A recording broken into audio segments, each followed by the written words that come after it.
ازيكم يا بنات عاملين ايه؟ ميزانية النهاردة انطلبت مني 3500 جنيه 3 افراد تموين فردين. لو محتارة تعملي مشتريات الشهر وتبدأي ازاي تعملي طريقة عمل الميزانية صح وتظبطي بيتك، يبقى الفيديو ده ليكي. هنعمل مع بعض افكار لاكلات اقتصادية غير مكلفة هتخليكي تكملي الشهر وتوفري من غير ما تحسي.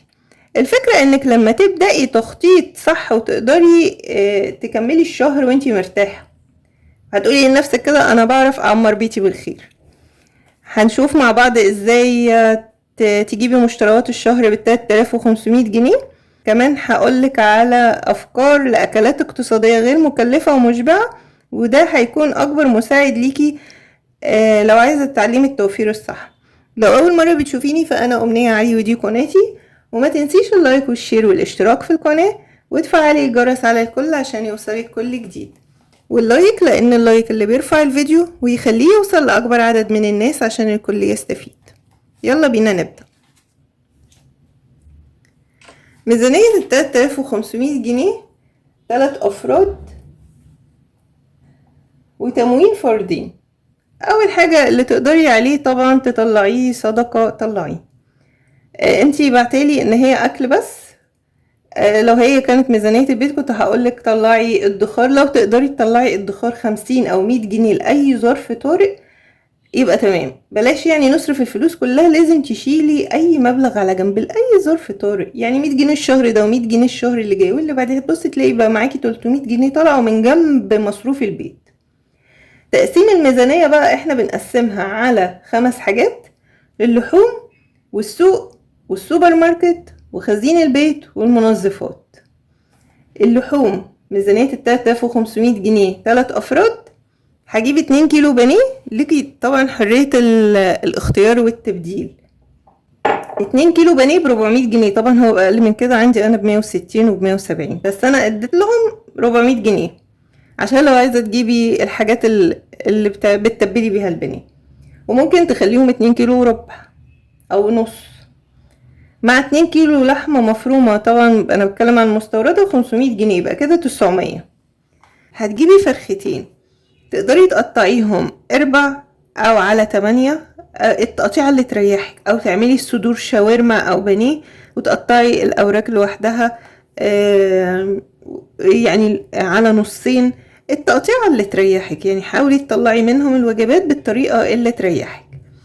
يا تجيبي بقى فرختين ب400 جنيه، يا تجيبي ولو اتبقى حاجة من 400 جنيه، يعني فراخ دلوقتي سعرها مش غالي، ممكن تجيبي نص كيلو كبد وقوانص، او تجيبي بدل الفرختين تجيبي كيلو لحمة بلدي وتقطعيها سواء كباب حلة قطع صغيرة، نص مثلا كباب حلة والنص التاني تسيبيه قطع، تعمليه على شوربة، تعمليه على طبيخ.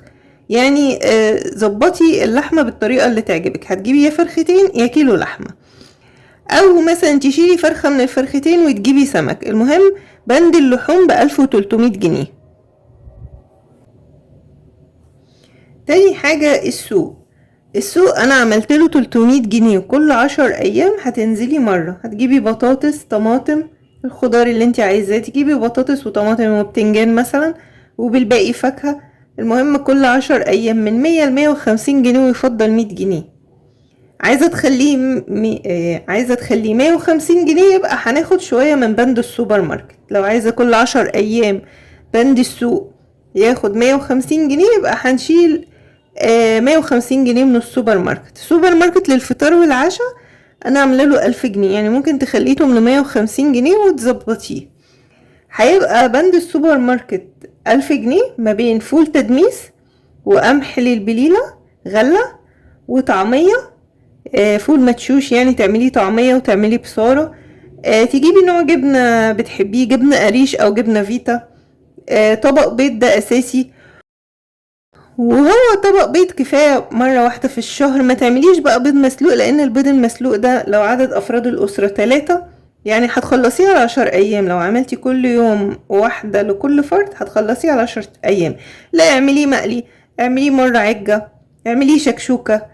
يعني هتعملي بيضتين مثلا تلاقيه بيكفي معاكي اكتر. دقيق عشان نعمل معجنات. هتجيبي مثلا 2 كيلو دقيق عشان تعملي معجنات، او كيلو هتعملي كيكة، عجة، قراقيش، قرص، الحاجة اللي انت بتحبيها. ولبن،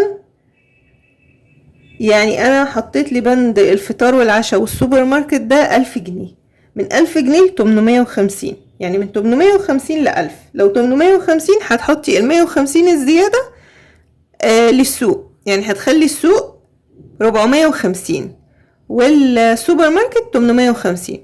عايزة تخلي السوبر ماركت وتريحي شوية الدنيا في الفطار اكتر، هتخليه 1000 جنيه سوبر ماركت و300 سوق، اللي هو بطاطس وطماطم وفاكهة. ولو جبتي نوع خضار مثلا ربطة ملوخية، نص كيلو بامية، الحاجات دي. بالنسبة بقى للبند التالت، بند الخزين عملت له 700 جنيه، 4 كيلو رز 120 جنيه، وعملت البند المكرونة 90 جنيه، يعني تقريبا 200 جنيه رز ومكرونة. انتي بقى عايزة تمشيها كلها رز ماشي، عايزة تمشيها كلها مكرونة ماشي.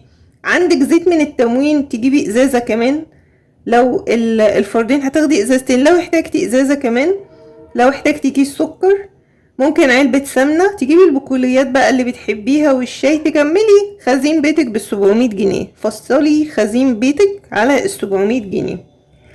هيتبقى دلوقتي معايا 700 جنيه خزين و1300 لحوم، يبقى 2000 جنيه، و1000 سوبر ماركت يبقى 3000 جنيه، والسوق 300 يبقى 3300. باقي معايا 200 جنيه للمنظفات. هجيب بقى الصابون سايل وصابون وكلور. هاتي الحاجات دي بقى من محل المنظفات، بلاش من السوبر ماركت، هيفرق كتير جدا في سعرها. هاتي مسحوق غسيل من السوبر ماركت، في باهي ده سعره مناسب جدا. لو عايزة تجيبي مسحوق غسيل سايب وتخلطيه بباهي او بمسحوق غسيل انت بتحبيه، تمام. عايزة تستعملي السايب، تمام. صابون سايل، سايب، كلور، صابون للحوض. هتجيبي بقى منظفات، هترتبي نفسك بال200 جنيه. انا بديكي فكرة وانتي يعني تفصلي ميزانية بيتك على الطريقة اللي تريحك. وفي بقى عشان منيو الاكلات، كنت منزلة منيو اكلات 30 اكلة في الشهر، هيظهر في اخر الفيديو. عاملة يوم لحوم ويوم اقتصادي، يعني انتي لو جبتي 2 كيلو بانيه و2 مفروم وفرختين هتمشيها كده، يوم لحوم ويوم اقتصادي، يبقى ما حرمناش نفسنا من اللحوم ومبارح لسه واكلين. لا، اللحوم يبقى بكرة اقتصادي. واقتصادي مش بيبقى يعني صعب، يعني بيبقى والله جميل وبيأكل كمان عن اليوم اللي فيه لحوم. فانا هنزلك الفيديو 30 اكلة ل30 يوم اخر الفيديو، كذا منيو اكلات يعني، و30 فكرة بالعيش، اكلات بالعيش. لو حد يعني بيحب الاكلات اللي بالعيش هنزل الفيديوهات دي في اخر الفيديو. وطبعا زي ما قلتلك في اول الفيديو، لازم الصدقة لو 10 جنيه، لو طبق اكل، يعني الصدقة صدقيني بتبارك في الميزانية وبتخليها يعني متعرفيش البركة دي جاية منين. ولو قدرتي تشيلي جزء الادخار يبقى تمام، لو 50 او 100 جنيه. وما تنسوش تقولوا لي رأيكم في التعليقات، وما تنسوش اللايك والشير والاشتراك في القناة وتفعلوا الجرس على الكل عشان يوصلكم كل جديد. مع السلامة.